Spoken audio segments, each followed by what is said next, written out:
À la vérité, c'est un pays où coule le lait et le miel. Et en voici les fruits. Mais le peuple qui habite ce pays est puissant. Les villes sont fortifiées, des très grandes. Nous y avons vu des enfants d'Anak. Les Amalécites habitent dans la continuité.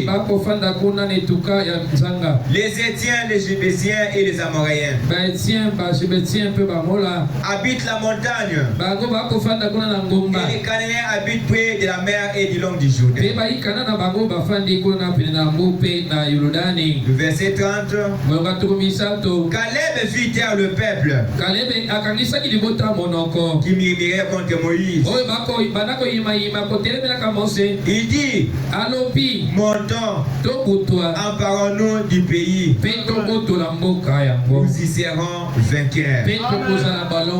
Que le Seigneur vous bénisse. Nous pouvons prendre place maintenant. Nous remercions le Seigneur pour cette opportunité qu'il nous a accordée ce soir.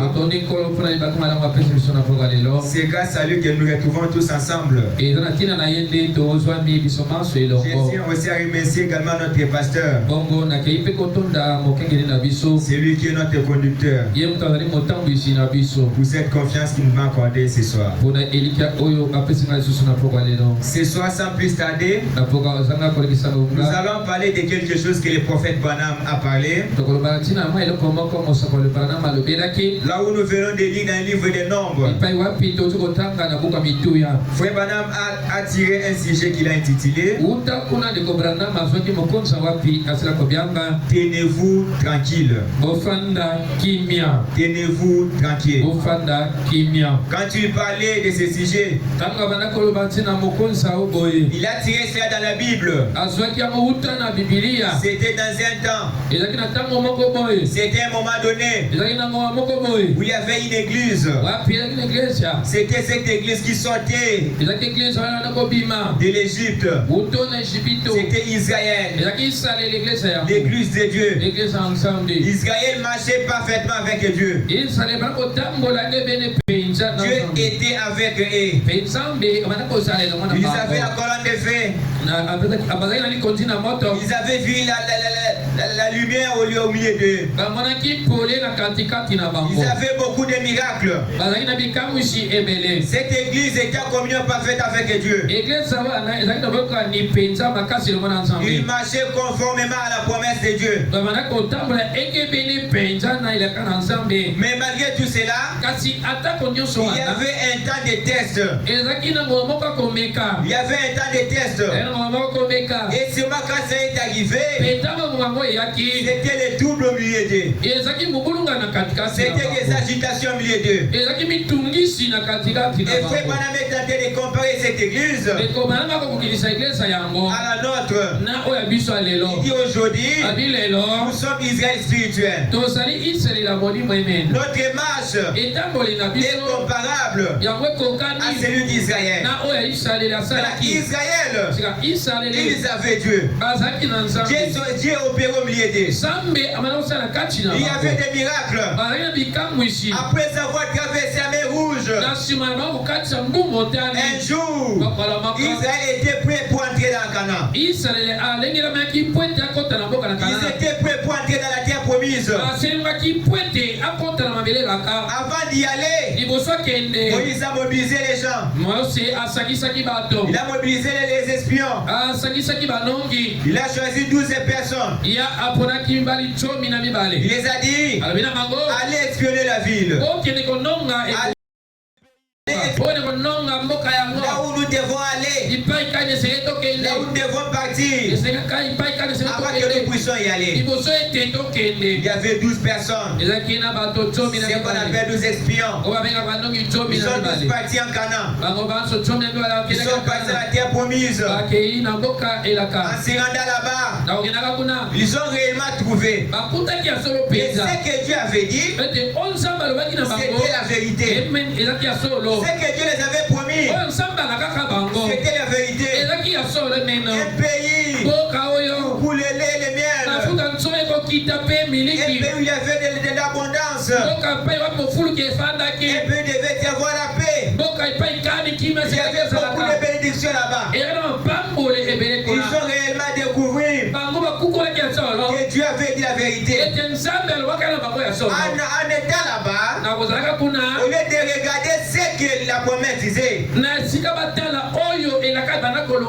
10 autres qui avaient Josué Caleb, ils ont commencé à y regarder aux alentours de ce qui était, des choses qui apparaissaient là-bas. Ils ont commencé à regarder aux circonstances. Ils ont regardé ce qu'ils ne pouvaient pas marcher avec eux. Ils ont vu les géants. Il y avait les gens tellement costauds. Il y avait des mines fortifiées. Il y avait les gens très forts que eux. Ils ont commencé à regarder cela. Et cela a créé la peur au-dedans d'eux. Ils ont perdu la foi. Ils ont perdu la conviction. Ils ont oublié la promesse que Dieu les avait faite. Et tous sont retournés là où il y avait le reste du peuple. Quand ils sont arrivés là-bas, il y avait beaucoup de gens. Ils avaient amené l'évidence du pays. Ils avaient amené l'évidence de ces pays-là. Ils ont commencé à monter à leur famille. Le pays que Dieu a dit, c'est la vérité. Il y a le lait, il y a le miel, il y a de bonnes choses là-bas. Mais dans ces pays-là, nous ne pouvons pas. Pourquoi? Parce qu'il y a des grands hommes. Il y a des gens forts. Il y a des gens tellement géants. Comme nous sommes ici, devant ces gens-là, nous allons être comme les sauterelles. Nous ne pouvons pas s'emparer de cela. Ils ont commencé à affaiblir le reste du peuple. Et tous ceux qui étaient là, au lieu de continuer, au lieu d'avoir le courage d'avancer, ils ont eu peur.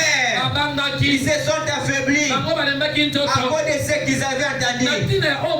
Ils se sont affaiblis à cause des circonstances. Au peuple de Dieu, les circonstances, c'est ça l'ennemi de votre foi. C'est ça l'ennemi de votre foi. Il y avait de l'agitation. C'était un jour tellement turbulent. Il n'y avait pas la paix dans le camp. La paix avait frappé le camp. C'est alors je ne marque pas de témoins. Il y avait des personnes qui se sont élevées. Il y avait Josué, il y avait aussi Caleb. Ils se sont élevés. Ils ont commencé à dire au peuple, oui, c'est vrai, c'est la vérité.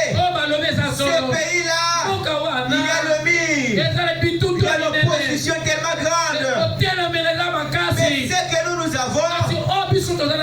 avons la promesse de Dieu. Nous avons la promesse de Dieu. Dieu nous a dit, ce pays-là nous appartient. Ce pays nous appartient. Ils se sont tenus fermes à la promesse de Dieu. Ils ont fait un podium.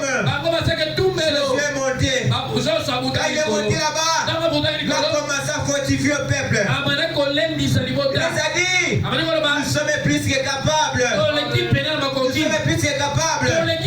Mais Bwana me dit, ce qui compte, c'est la promesse de Dieu. Ce qui compte, c'est ce que Dieu a dit. Ce qu'il avait dit, avant même de quitter l'Égypte, il les a dit, ce pays-là est le vôtre. Allez en possession de cela. Et nous aussi, comme était l'Église moderne, comme était Israël, aujourd'hui, certainement, Dieu nous a fait la promesse. Dieu nous a donné tout ce dont nous avons besoin. La chose que nous devons faire ce soir, c'est de se tenir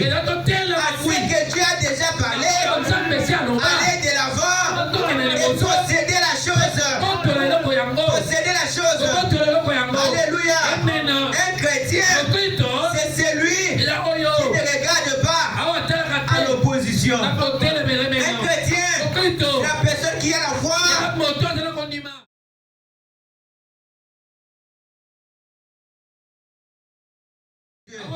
Nous allons lire. Là, nous allons commencer. Dans la prédication, tenez-vous tranquille. Je suis au paragraphe 18.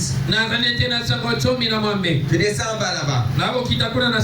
Frère Baname dit, eh bien, madame, qu'est-ce qui rendait Caleb si sûr de cela? Alors que ce jour-là, l'opposition était tellement grande, l'opposition était si forte. Ça dépend de ce que vous regardez. Qu'est-ce qui s'est passé?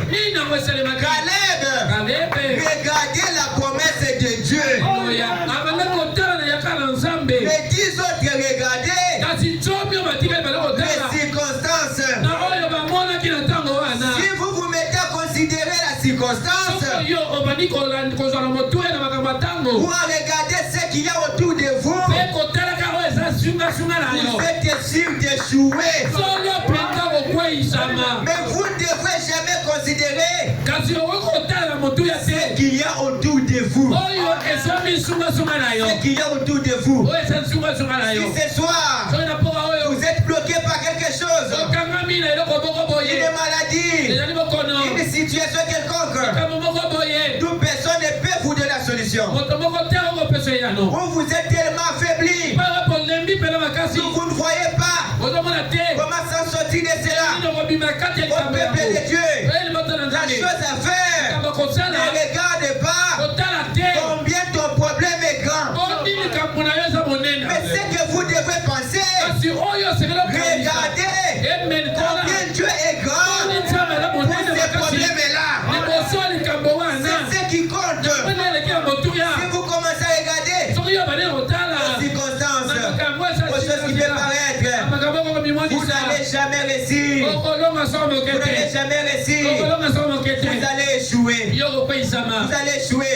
Si la maladie frappe votre corps, au lieu d'augmenter la foi, au lieu d'augmenter la foi, vous commencez à regarder combien ça fait mal, combien la tête fait mal, combien je ne parviens pas à bouger, combien je ne parviens pas à faire les mouvements.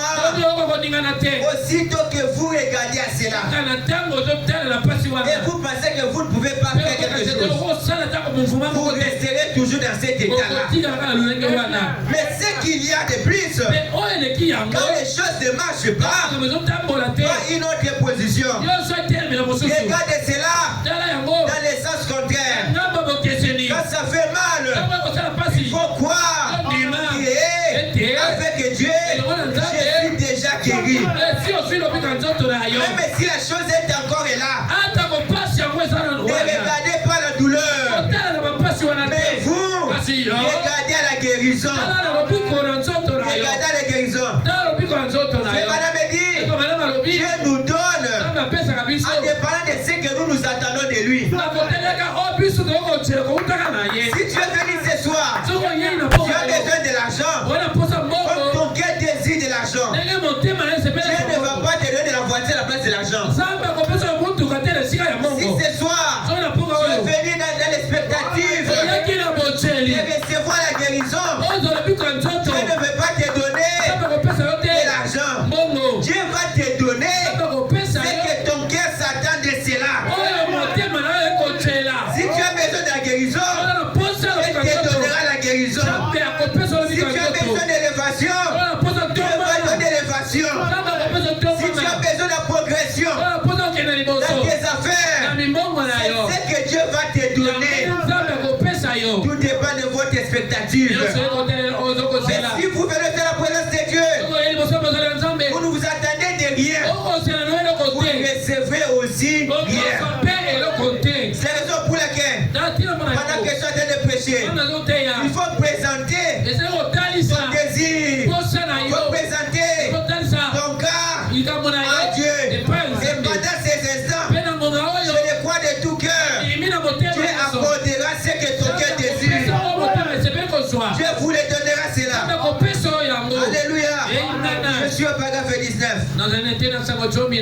19b. Mais les chrétiens ne considèrent pas. Faut me dire. Même s'il y a des circonstances. Mais les chrétiens ne considèrent pas les circonstances. C'est que lui considère. Il considère que la parole de Dieu. Ok. Les chrétiens ne considèrent pas les circonstances. Ils considèrent seulement la parole. Et il se tient tranquille. Dieu l'a dit. C'est réglé. C'est réglé. Que serait-il arrivé si Abraham avait considéré les circonstances? Lui qui n'avait pas d'enfant, il était déjà vieux. Il n'avait pas l'espoir d'avoir les enfants. Mais s'il commençait à regarder aux circonstances, est-ce qu'il pouvait trouver encore l'enfant? Frère, madame, dit ceci. Qu'est-ce qui serait arrivé si Abraham avait considéré les circonstances? Si le médecin examinait votre cœur ce soir, cela tue plus déjà que n'importe quoi d'autre. Si le médecin examinait votre cœur et vous disiez, vous pourrez tomber n'importe quand. Vous avez un souffle au cœur. C'est vrai. C'est si c'est là. Si c'est là que vous considérez, alors vous êtes vaincu. Pour commencer, ce que vous devez faire, considérez ce que Dieu a dit. Les médecins peuvent vous dire, vous avez telle maladie, vous souffrez de ceci et cela. C'est la vérité. La maladie peut exister. Mais quand vous écoutez cela, la maladie là n'est pas votre cadeau, n'est pas votre possession. Mais quand vous regardez la parole de Dieu, il y a des promesses qui disent, je suis l'Éternel qui vous guérit de toutes vos maladies. Et cette promesse là t'appartient. Que ton état va mal ou pas, l'Éternel Dieu te guérira de cela. Il n'y a pas de maladie curable et de maladie incurable dans la maison de Dieu. Dieu peut tout faire. Tenez-vous tranquille. Tenez-vous tranquille. Il dit ceci. Je descends. Paragraphe 21. Mais tout ce que Caleb considérait, c'était que Dieu avait dit avant même de quitter l'Égypte, je vous ai donné ces pays-là. Ainsi Caleb ne s'est pas soucié des circonstances. Il a considéré ce que Dieu avait dit. Frère Madame dit, c'est ce qu'il vous faut faire ce soir. Ne considérez pas les circonstances. Considérez ce que Dieu a dit. C'est la promesse de Dieu qui compte. C'est la promesse de Dieu qui compte. Il peut y avoir des troubles dans la famille. Il y a de tout. Tout devient tellement nerveux. Des agitations de gauche à droite. Vous ne savez pas où fuir. Tenez-vous tranquille. Placez votre confiance en Dieu. Ne soyez pas ballottés. Ne soyez pas ballottés. Le problème aujourd'hui avec l'église, les gens oublient facilement ce que Dieu les a fait. Quand Dieu fait quelque chose dans votre vie et qu'un autre problème arrive, vous oubliez facilement ce que Dieu a fait. Quand nous regardons en arrière, les problèmes que vous avez dans vos vies, les situations que vous avez surmontées,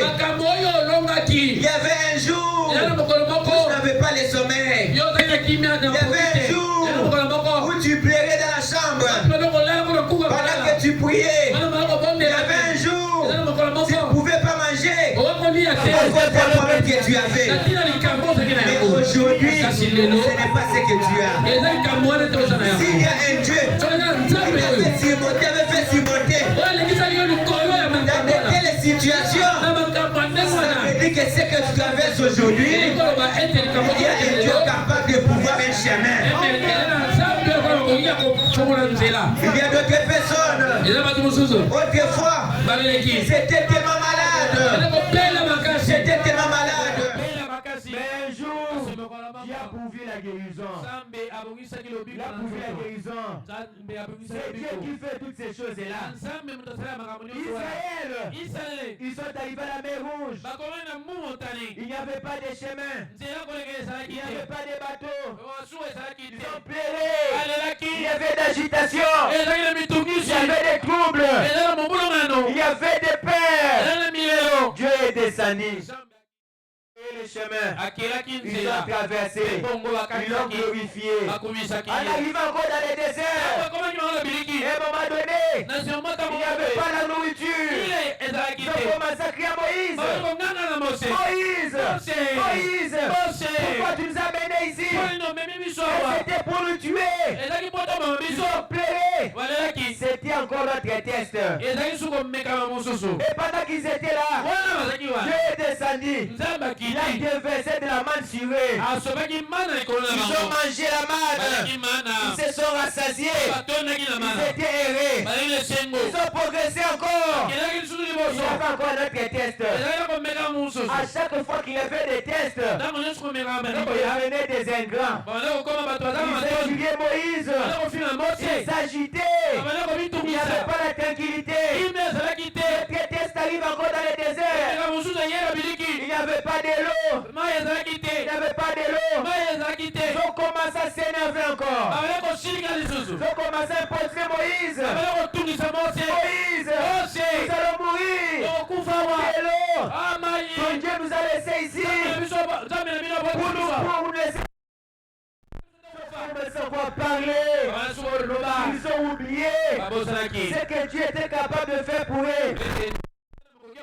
Dieu descend, il pourvoit de l'eau. Ils ont mis de l'eau. Ils se sont réjouis.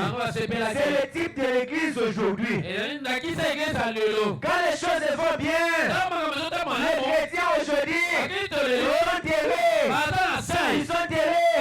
Ils viennent à l'église parce que Dieu m'a donné. Parce que Dieu a fait un chemin. Mais quand les tests arrivent, il lâche Dieu. Il fuit l'église. Il ne fait pas l'église. Au peuple de Dieu, c'est une mauvaise position. C'est une mauvaise position.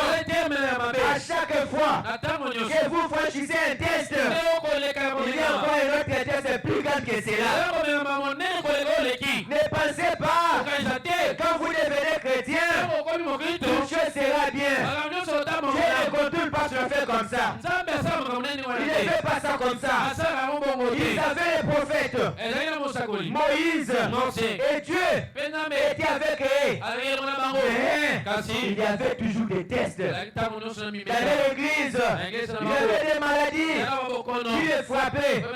Quand les tests là venaient, quand il y avait de la famine, quand il y avait de la maladie, Dieu ne voulait pas dire que Dieu n'était pas avec eux. Ça ne voulait pas dire que Moïse n'a plus Dieu. Non, Dieu était toujours là, observant l'air et foi. Observant l'air et foi. C'est le problème de l'église aujourd'hui. Quand les choses ne marchent pas, il pense que Dieu n'est plus avec moi. Dans notre église, Dieu n'est plus ici. Je dois aller chercher Dieu.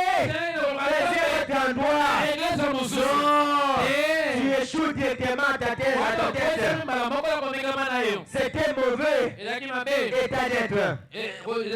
Un chrétien, c'est la personne qui endure les coups. Une fois que vous êtes converti, une fois que vous revenez à Christ, le diable tourne toute son armée.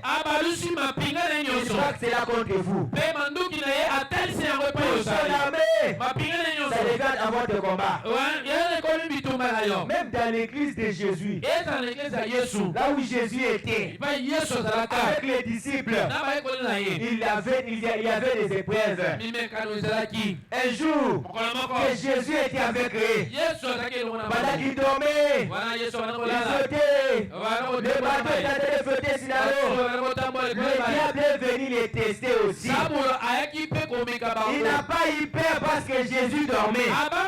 Le diable est venu les tester. Quand ça est arrivé, c'était presque la mort pour eux. Ils avaient perdu l'espoir. Ils ont commencé à pleurer. Ils ont essayé par leur propre force. Ça n'a pas marché. Ils ont levé de l'eau. Ça n'a pas marché. Le test était arrivé. Et Jésus était couché là-bas.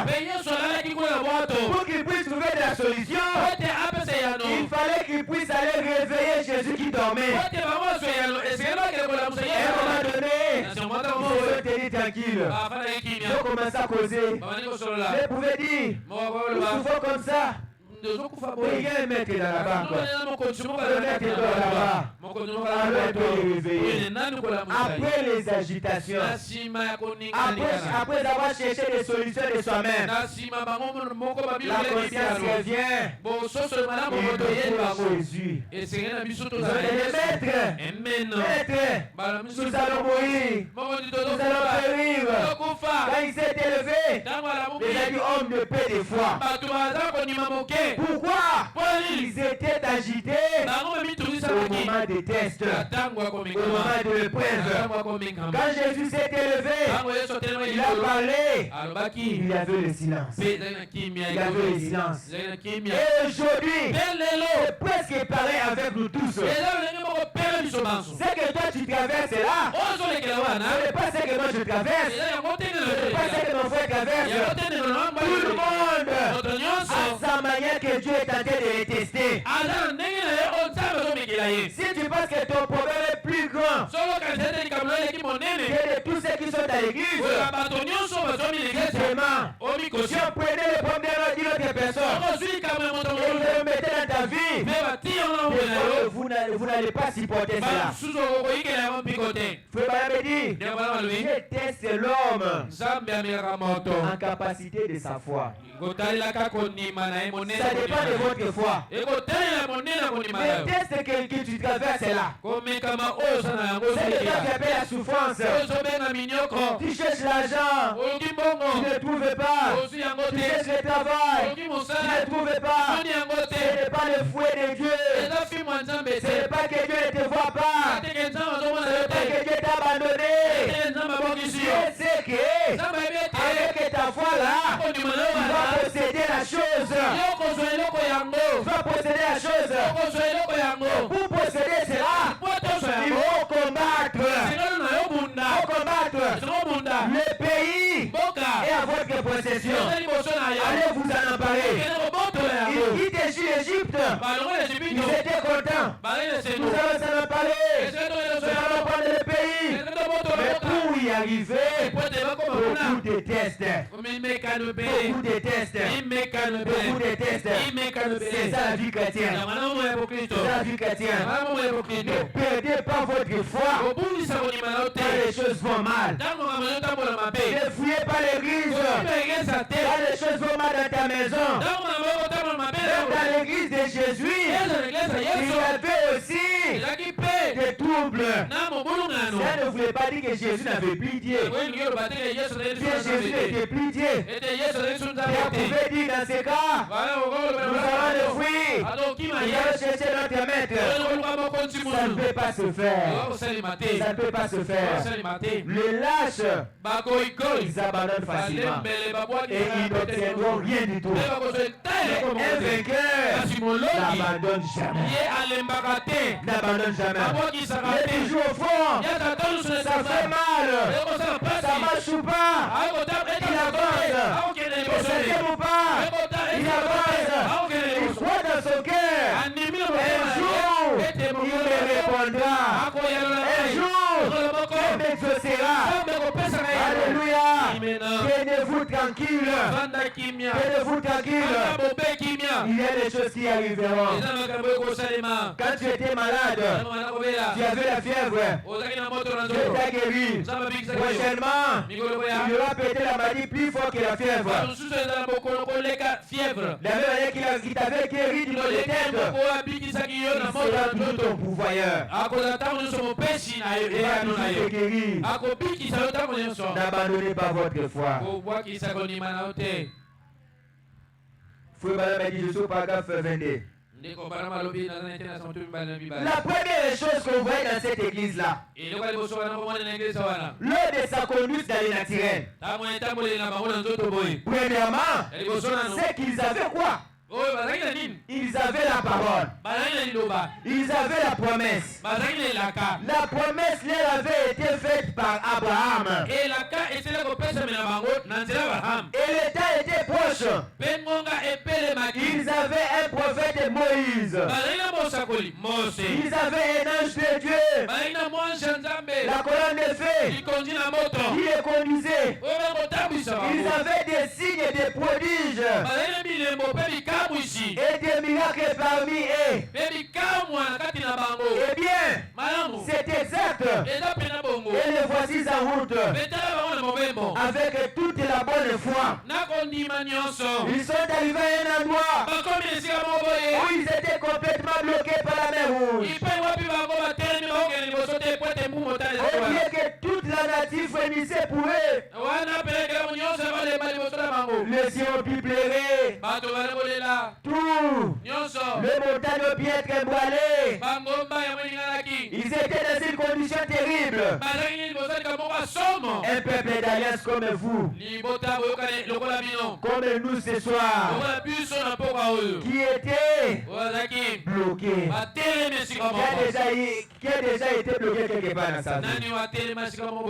Il y a déjà eu une circonstance qui lui a troublé. Si vous êtes à lever la main, si tu as déjà eu un problème auquel tu as demandé à Dieu, un jour, c'était aussi comme le peuple là. Tu as demandé à gauche, il n'y avait pas. Tu as attendu aussi quoi à droite, il n'y en avait pas. Tu espérais que Dieu seul puisse t'accorder. C'est comme vous, comme nous, qui étaient bloqués. C'est là peut-être que vous vous retrouvez ce soir. Peut-être ce soir, vous êtes dans une situation qui dépasse votre entendement, qui dépasse votre capacité. Il dit ceci, peut-être il y a un obstacle. Vous essayez, ça ne tient pas. Vous cherchez, ça ne tient pas. Votre cœur, des fois blessé, désespéré. Peut-être il y a un obstacle ce soir. Peut-être que vous avez une affliction. Peut-être que vous êtes là. C'est pour ne pas être une maladie. Mais il y a une affliction. Il y a quelque chose qui te dérange. Tu es tellement coincé. Tu manques la paix. L'estomac est en train de te déranger. Tous tes jours à cause de quelque chose de net. Il dit peut-être que vous avez une habitude. Peut-être que c'est un péché qui vous dérange. Ça peut être un péché que tu cherches à quitter, que tu veux laisser dans tes propres capacités. Ça ne tient pas. Il dit ceci, peut-être c'est un péché qui vous dérange. Donc vous ne pouvez pas vous débarrasser. Quelque chose qui vous bloque les chemins. Le monde regardait et disait, eh bien, voyons comment il va garder sa religion. le test vous arrive là, des fois, nous vous observons, nous vous regardons, si vous demeurez toujours chrétien, vous allez rétrograder. Beaucoup de gens sont des rétrogrades aujourd'hui parce qu'ils ont prié pour avoir quelque chose. Ils n'ont pas eu cela. Ils sont retournés en arrière. Ils sont devenus des rétrogrades. Soit ils ne prient plus, de venir attristé. Il n'a plus la joie dans son cœur pour aller à l'église. Des fois, il retourne pour point de fétiche. C'était une situation. Tout ça pourquoi? Manque de la foi. Manque de la foi. Si vous connaissez la promesse que Dieu vous a faite, vous ne pouvez pas rétrograder. Que les choses ne marchent pas. Même s'il y a l'échec aujourd'hui, mais il aura la réussite. Il aura la réussite. Allez de l'avant. Vous l'avez dit ceci. Eh bien, c'est là qu'Israël s'est trouvé. Mais Moïse a dit, tenez-vous tranquille et voyez la gloire de Dieu. Et ne soyez pas agités. Ce soir, ne soyez pas agités. Tenez-vous tranquille. Quand la pression vienne, et vous dérangez, vous restez calme. Vous yeux fixant vers le maître. Vous yeux fixant vers le Seigneur. Dans le secours ne vient ni de l'Orient, ni de l'Occident, mais ça provient de l'Éternel. C'est lui seul. Ne mettez pas votre confiance dans quelqu'un. Placez votre confiance, votre assurance en Dieu seul. C'est lui qui règle la question. C'est lui qui règle la question. Le paragraphe 24. Josué 24 B. Et Dieu a amené son peuple. Il y avait un moment donné où je peux commencer à passer 24 seulement. Un jour, alors que Josué descendait au mois d'avril, c'était un temps où, si Dieu avait fait un quelconque calcul, il faisait certainement un pied de travail. Il aurait fait un travail tellement bien. Il aurait programmé la traversée en automne. Quand le journée était pratiquement sec. Mais il change et fait la traversée du Jourdain lors de la crue. Au mois d'avril, les neiges fondaient en Judée. Et quand le Jourdain débordait sur le plaine, quand ils étaient à Kades Barnea, Josué les a dit, on peut aller, on peut traverser. Ils se sont mis en route. Dieu pouvait faire en sorte qu'ils puissent traverser. Il y avait le Jourdain. Il y avait les grandes rivières là-bas. Ils pouvaient traverser celle au mois d'avril, pendant la saison sèche. Mais Dieu dans sa manière de faire, au moment où il y avait de fortes pluies, le Jourdain avait tellement débordé.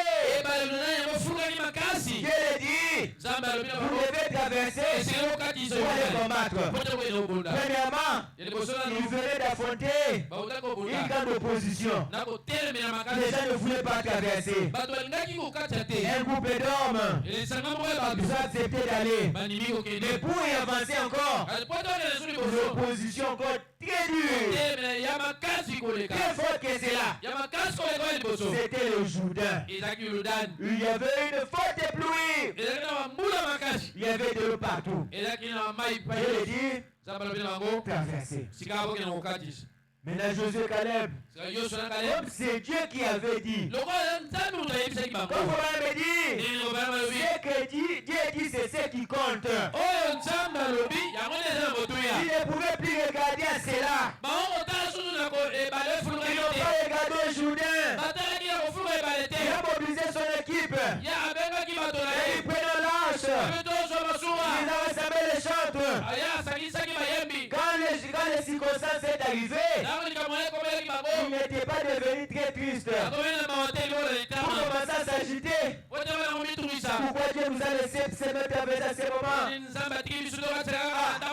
Dieu ne voit pas que le journée est tellement inondé. Et là, j'ai pu commencer à s'inquiéter. Ils sont tranquillisés. Mais comme c'est Dieu qui a dit, c'est là que la question. Nous devons nous analyser. Ils ont mobilisé les gens. Les gens errés. Ils sont partis. Les chants chantaient. Les alliances étaient devant. Voilà qui traversaient. Ils ont franchi le pied dans l'eau. Le Jourdain était tellement rempli. Ils ont commencé à avancer. L'eau n'était pas séparée. Et eux aussi n'avaient pas peur. Ils ont commencé à avancer. Ils chantaient toujours dans l'eau. À un moment donné, le Jourdain s'est séparé. Ils ont traversé à sec. Restez ferme à la promesse de Dieu. Regardez ce que Dieu a dit. C'est ce qui compte. L'inquiétude ne vous amènera rien.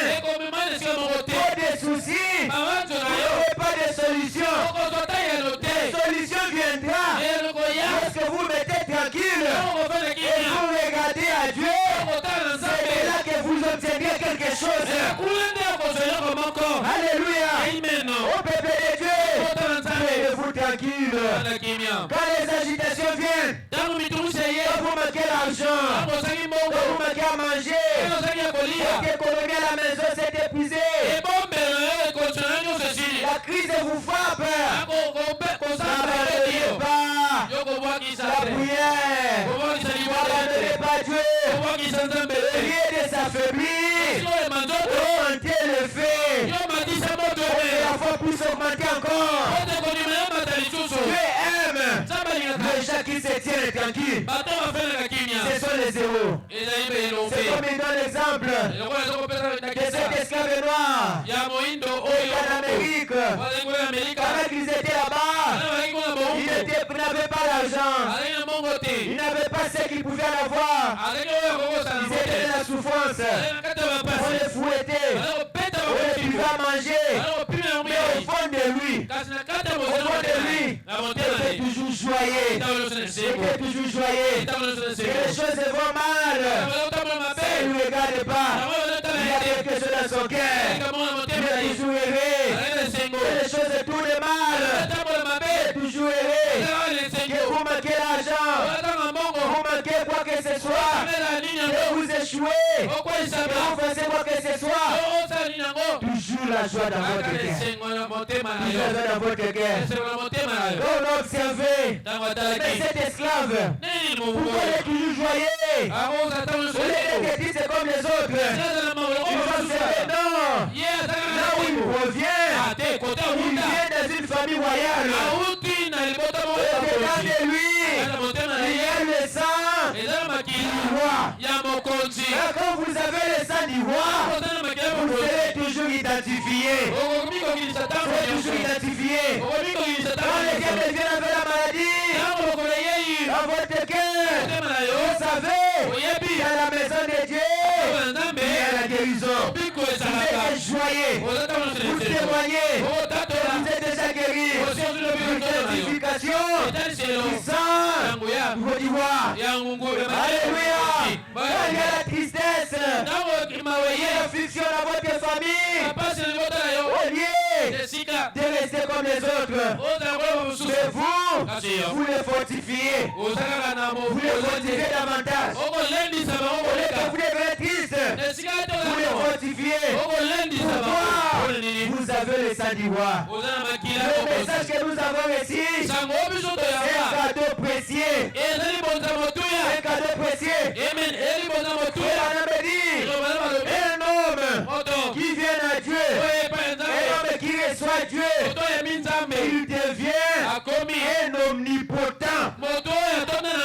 Toute l'omnipotence de Dieu devient dans cet homme-là. Au peuple de Dieu, ce soir, vous êtes des omnipotents. Vous êtes des omnipotents. Ce que tu cherches là, ce n'est pas ailleurs. Ce que tu cherches, c'est déjà en vous. C'est déjà en vous. Quand vous priez là, c'est pour matérialiser ce qui se trouve en vous. C'est pour rendre visible ce qui vous appartient.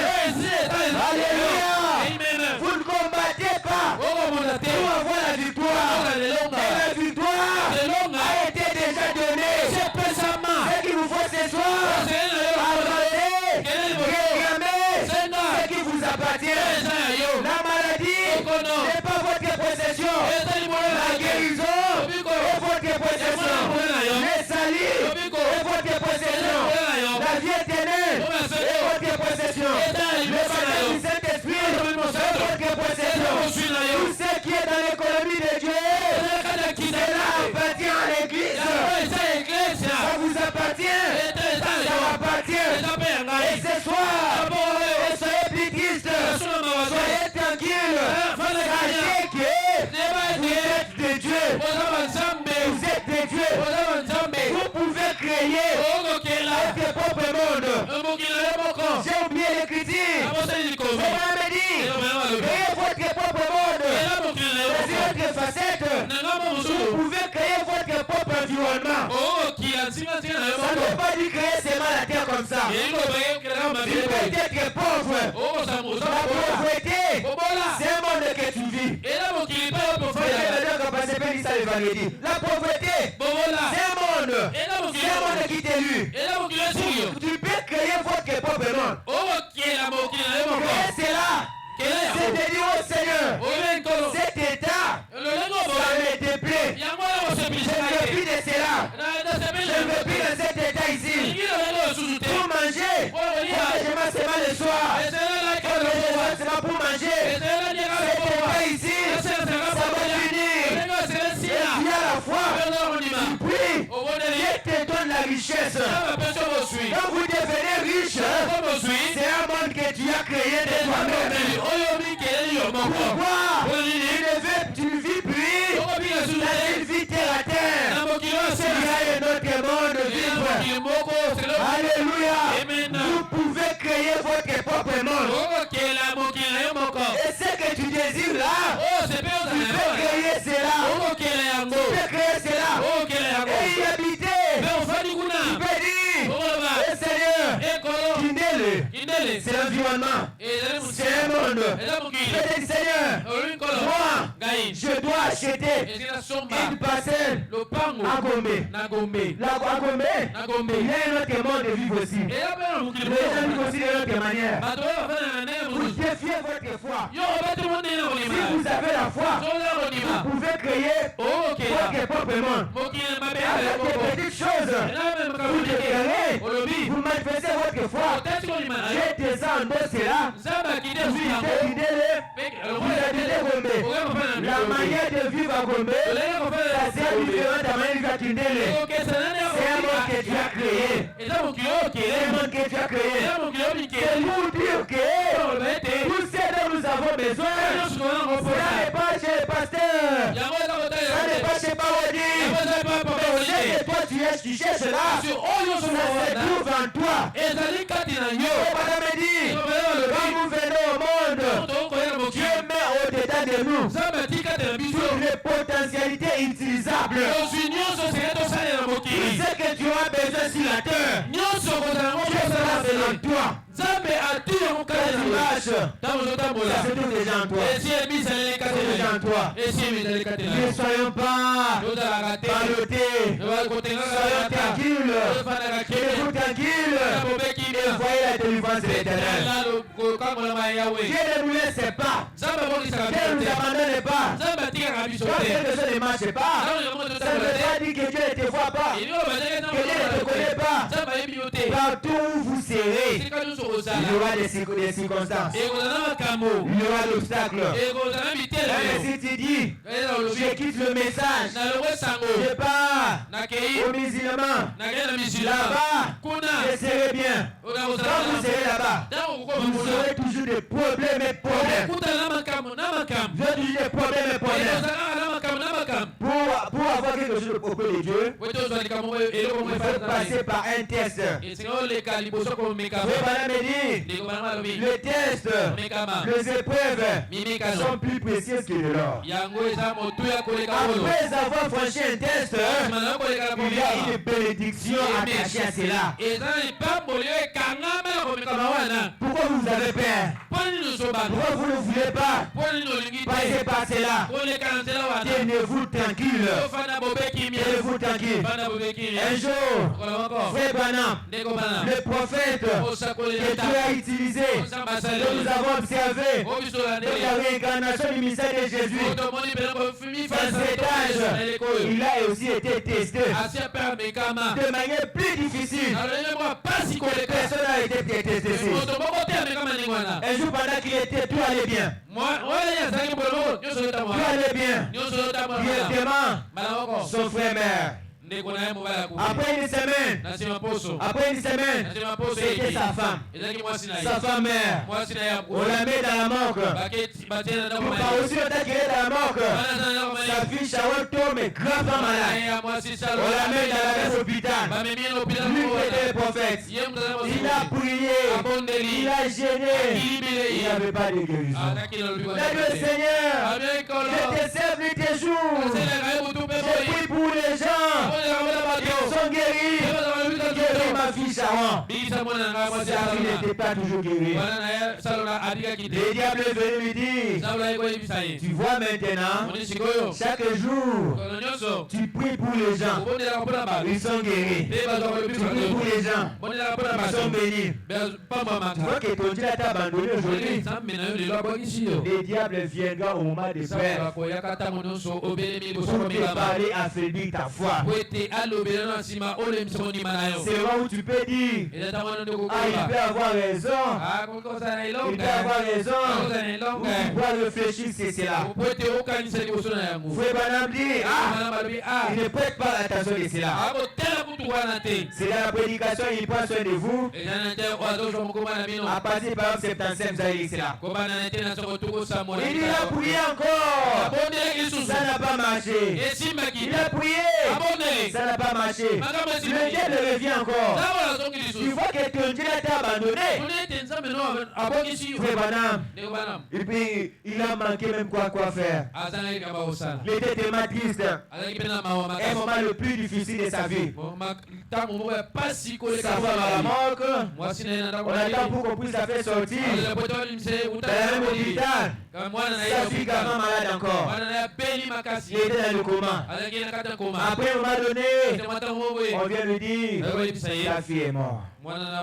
Il était mort. Après quelques jours, on les a enterrés. Pendant qu'ils marchaient, un homme est venu me dire, oh Billy, tu vois ton Dieu que tu sers, il a pris ta femme.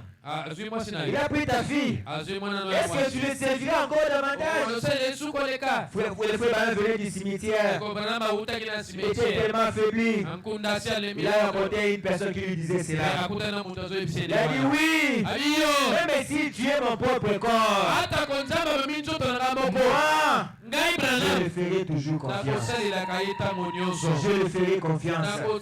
Et toi aussi, quand les choses ne marchent pas, quand tu as des difficultés dans ta vie, quand le diable vient te dire, tu ne vois pas que ces derniers temps il n'y a pas de l'argent.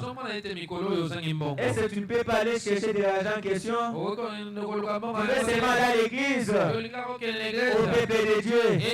Le diable viendra toujours. À un moment donné, vous acceptez, oui. Comme je n'ai pas de l'argent, je peux chercher l'argent ailleurs. Vous fuyez l'église. On commence à vous chercher. Le frère est où? Oh frère, je cherche l'argent. Tu as échoué à ton test. Tu as échoué à ton test. Quand tu manques l'argent, la première des choses, c'est Dieu d'abord. Peu importe les circonstances, même si tu dormais en famille, ce n'est pas que Dieu ne t'aime plus. Non, il n'y a pas de problème éternel. Il n'y a pas de situations éternelles. Tout ce qui nous arrive, ça a un début, ça a aussi une fin. Ne sacrifiez pas le temps de Dieu dans des choses éphémères. Ne faites pas cette erreur-là.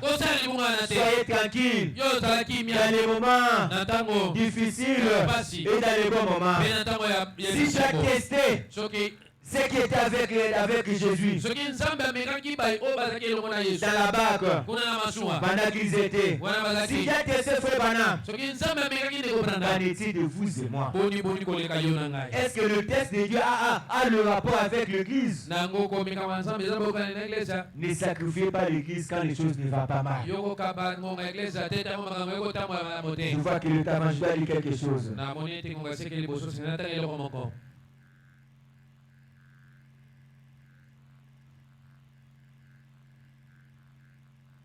Je suis dans la prédication, tenez-vous là et voyez la délivrance de l'Éternel.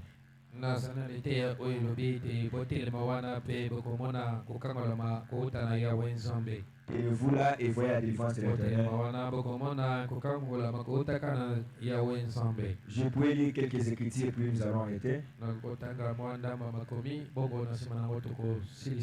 Je suis au paragraphe 11.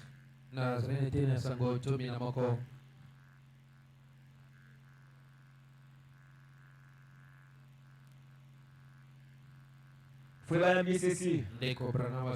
Quand Dieu est sur le point de faire quelque chose, même quand je parle d'Israël et tout comme ça, il faut vous placer vous-même. Quand Dieu est sur le point de faire quelque chose, les gens deviennent tout agités. La raison pour laquelle ils étaient agités aussi lors de leur voyage,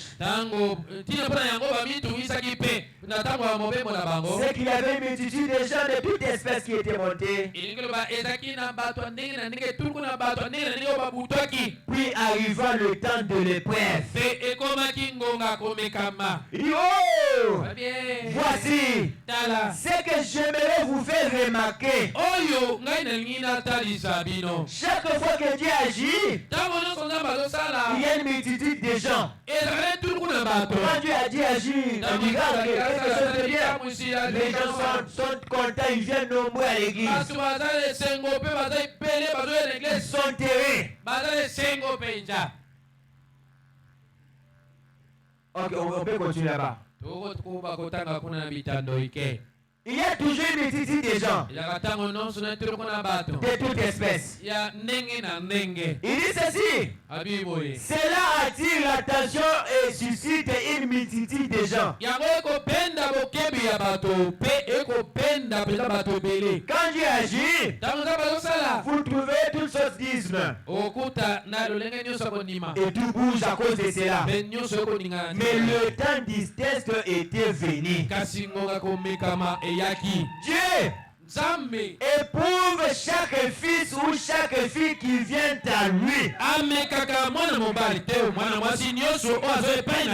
Il éprouve chaque fils et chaque fille qui vient à lui. Avec exception. Sans aucune exception. Dieu le soumet à un temps d'épreuve pour le tester. Tout le monde sans exception.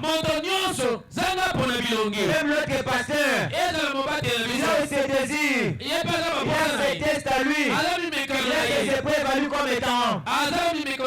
Toi aussi, vous et moi, si vous êtes un enfant de Dieu, quand ces choses-là arrivent, quand les troubles vous arrivent, c'est là que vous devez vous dire, je suis le fils de Dieu. Tout concours, si tu n'es pas à lui, comment Dieu va te tester? Pourquoi de quoi? Les bénédictions de Dieu sont placées sous certaines conditions. Il n'y a rien que vous allez prendre facilement. Il n'y en a pas. Même la vie éternelle, il y a certaines conditions. C'est de cette manière-là que Dieu fait. Ils sont pas là, fait 12.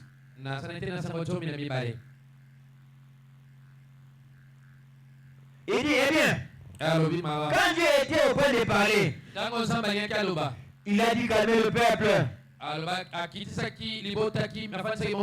Et c'était un jour, la loi de la sortie de l'Égypte, avant qu'ils arrivent là. Dieu voulait montrer sa gloire. Et Dieu ne peut montrer sa gloire que quand son peuple s'éteint tranquille et s'y attend de lui. Tu échoues à l'université. Je ne veux plus étudier dans ma vie. Moi, dans ma vie, pas question des études. C'est un test.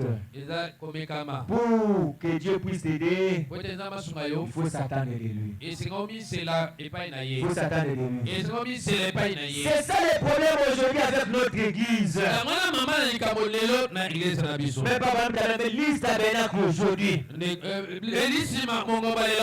C'est ça notre problème. Les gens ne s'étaient pas tranquilles pour s'attendre à la gloire de Dieu. Il est écrit dans les Écritures, tenez-vous là et voyez la gloire ou la délivrance. Eh bien, oh, quel temps ils ont connu en arrivant à la mer Rouge. C'est peuple de l'Alliance qui avait la promesse de Dieu et qui tenait ferme sur la promesse.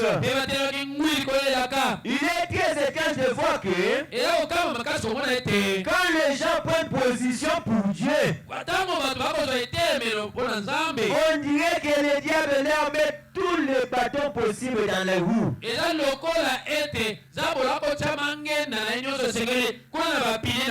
Mais Dieu fait toujours une usine.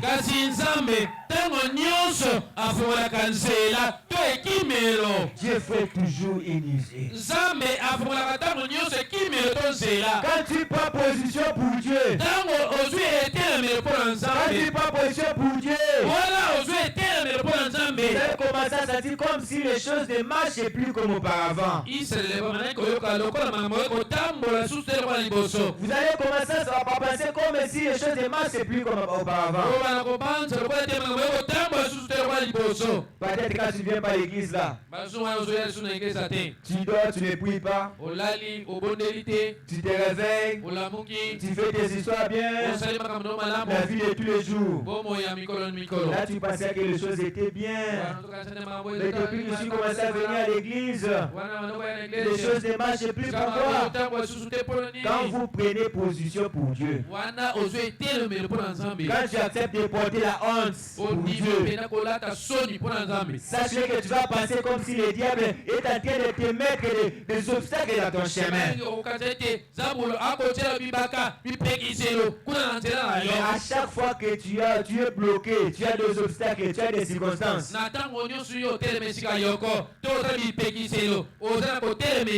Dieu fera toujours un chemin. Dieu fera toujours un chemin. Il dit, c'est une des plus grandes expériences que j'ai eues avec Dieu. C'est quand je me retrouvais dans une situation où il m'était impossible de s'y monter. Par-dessus Vous passez par-dessous. Ou de contourner. Et je n'avais qu'à me tenir simplement tranquille. Dieu fait là une fois. D'une façon ou d'une autre. Il n'a pas encore failli. Et il ne faillira jamais. Dieu ne peut pas faillir. Alléluia. Amen. Un jour, tu seras bloqué. Tu dormiras tellement une nuit. Mais un jour, Dieu fera un chemin de manière inattendue. La manière que tu ne t'attendais pas. Et tu vas te dire à ton cœur, oh, ça c'était vraiment Dieu. Ça c'était vraiment Dieu. Il y a des gens qui sont passés par là. Il y a des gens qui ont reçu déjà des coups. À la fin des comptes, c'est dit non. Ça c'est vraiment Dieu. Il y a des gens qui sont passés par des accidents très graves. Dieu les a sauvés. À la fin des comptes, il dit oh, ça c'était vraiment Dieu. Il y a des gens qui sont passés par des moments par les propres capacités. Ils ne pouvaient pas. À la fin des comptes, j'ai découvert que c'était Dieu. Je suis au paragraphe 14. On dirait que quand ces enfants d'Israël sont arrivés devant cette mer rouge, sous la conduite de la colonne de feu, poursuivis par l'armée de Pharaon, les montagnes et la mer, les barrages le chemin. Oh!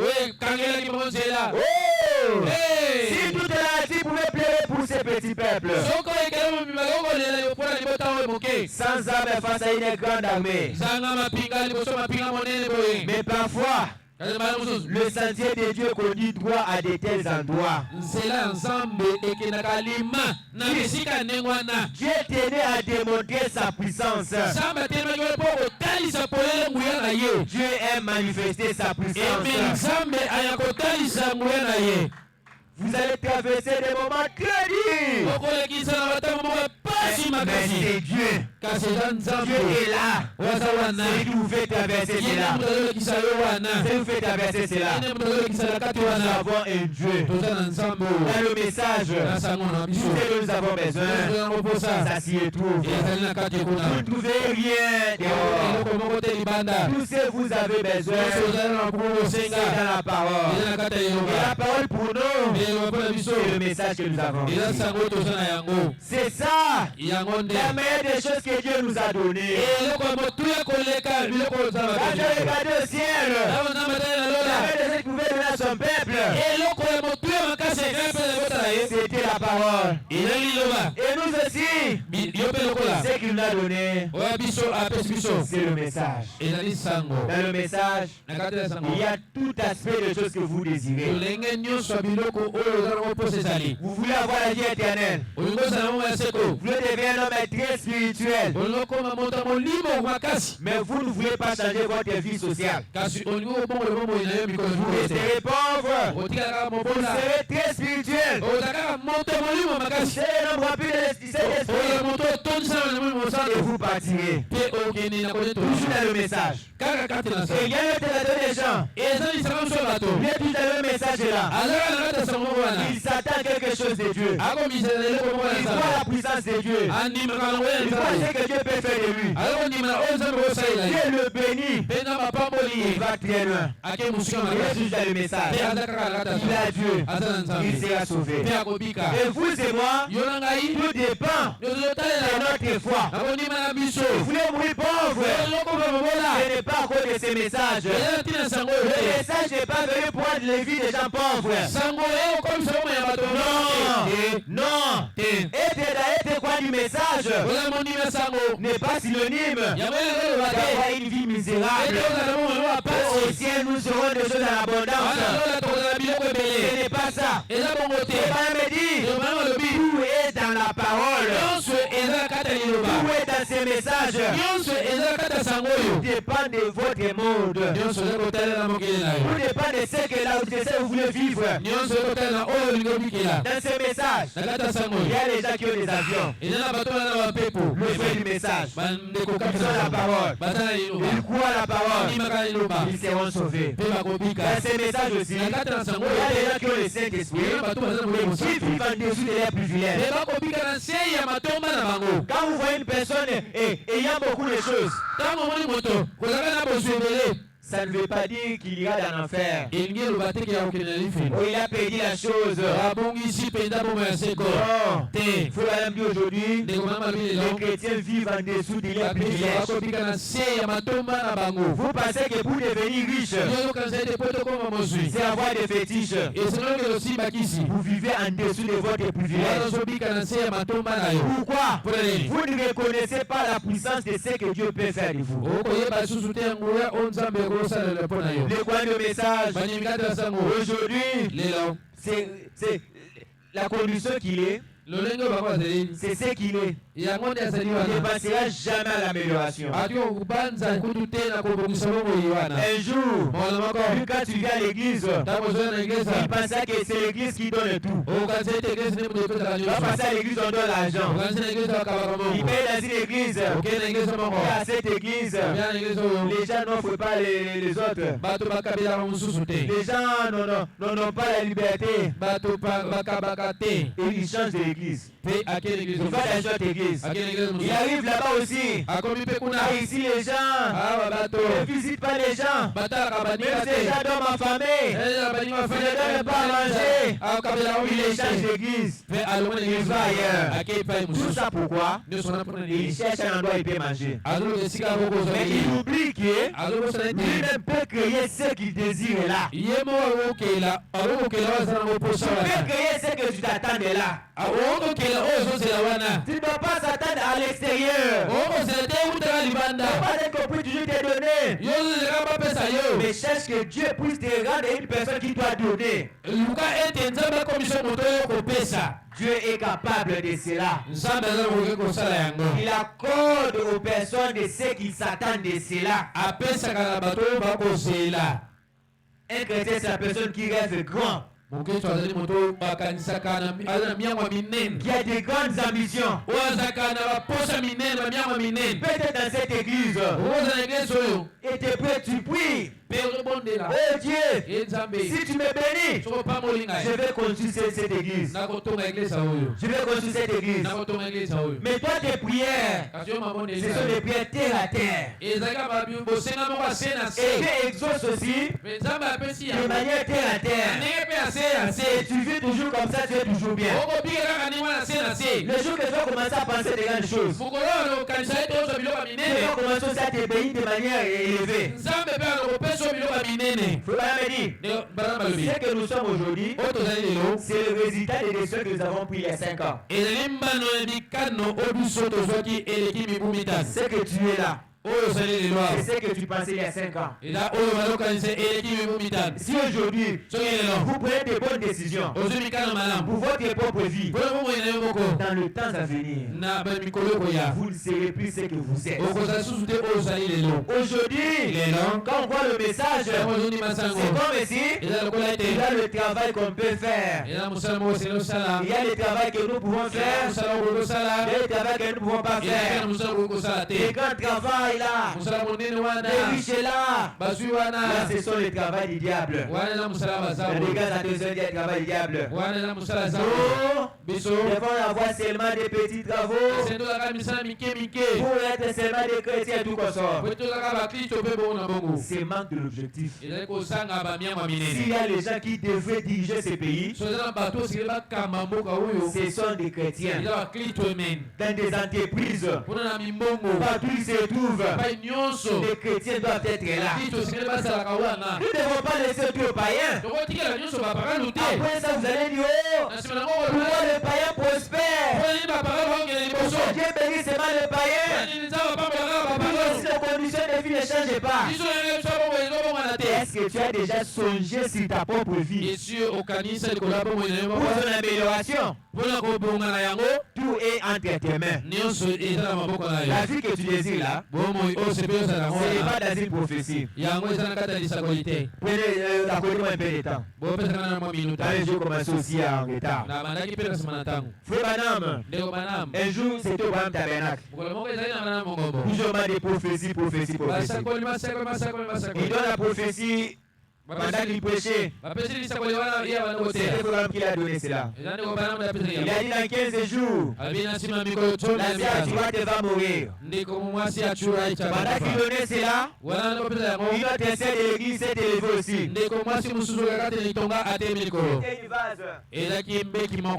Ainsi dit le Seigneur.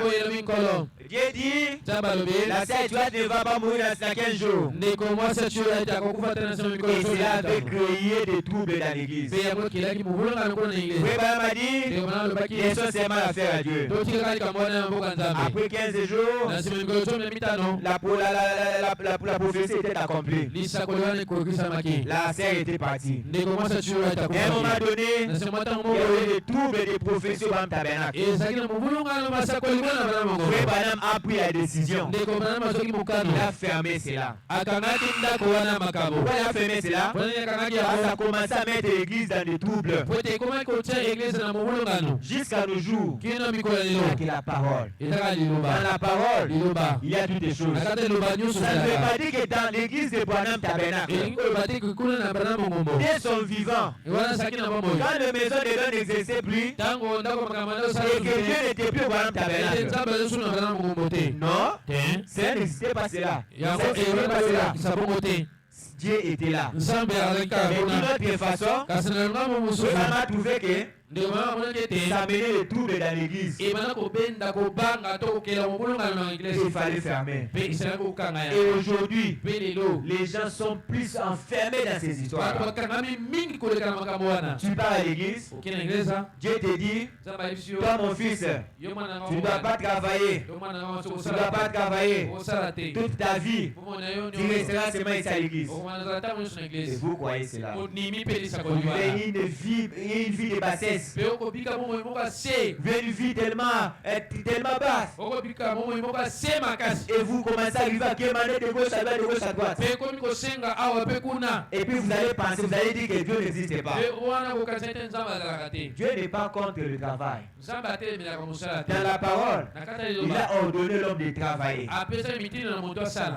C'est la parole de Dieu. Un enfant de Dieu doit travailler. Il y a beaucoup de prophéties, beaucoup d'églises qui ont rendu les enfants de Dieu paresseux. Et surtout à Kinshasa, il y a aussi beaucoup d'églises du message qui ont fait beaucoup d'années, qui n'ont pas de progression. Si je dois te parler ceci, c'est pour évoquer l'esprit. C'est pas pour dénigrer, non. C'est pour donner la valeur de ce que nous avons reçu comme le message. Parce que quand nous recevons le message, nous disons, Père, vous n'avez pas dit, c'est nous qui avons Dieu. Nous sommes fiers. Nous sommes fiers. Mais dans tous les plans, nous devons aussi manifester Dieu. Et vous trouvez des églises du message aujourd'hui, ils ont même 15 ans. Ils ont des pannes. L'église est entourée de pannes. Mais il prêche le Saint-Esprit, la colonne de feu. Mais pourquoi pas, il peut pas aussi, vous pouvez aussi prier que Dieu pour vous donner un bon bâtiment. Vous vous contentez seulement de cette atmosphère. Quand le païen construit un bon bâtiment, vous changez de prédication. Vous partez pas le brochures. Frère Banam me dit, nous n'avons pas la mission de construire de beaux bâtiments. Non, c'est dans un angle. Le but n'est pas de construire des grands bâtiments. Mais nous devons aussi adorer Dieu dans de bonnes conditions. Branham Tabernacle a été construit dans de bonnes conditions. Mais aujourd'hui, si nous sommes des croyants du message, nous devons toujours améliorer Dieu toujours dans les hangars. fait tellement chaud, là nous sortons dehors. Mais nous avons Dieu. Vous Dieu là ne voit pas que mes enfants souffrent dans cette condition. On peut changer cette attitude-là. On peut changer ce monde-là. Nous devenons ce que nous voulons être. Nous ne sommes pas là pour avoir comme des Lazare. Nous avons Dieu, ça suffit. La vie éternelle. Le reste du monde, laissez aux païens. Demain, commence à vous engager. Les jours d'église, tu ne partiras pas à l'église. Et puis tu viens ici à l'église. Le Seigneur, envoie cet homme le fait. Combien est devenu le blocage dans mon chemin? Tu dois changer ta prière. Seigneur, fais de moi un homme qui peut diriger cet homme-là. Fais-moi des grades afin de diriger cet homme-là. N'ayons pas seulement des prières limitées, des prières terre à terre. Les grandes choses sont plus faciles à recevoir que les petites choses. Quand vous demandez des grandes choses, vous êtes capable d'exaucer cela facilement. Mais ce qui nous suit, nous limitons Dieu. Nous limitons notre propre foi. Que le Seigneur vous bénisse.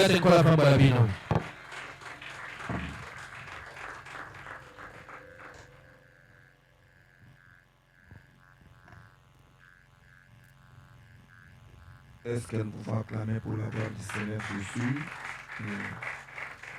Nous allons nous tenir debout pendant que le pianiste nous entonne Nafukami Nekulusu.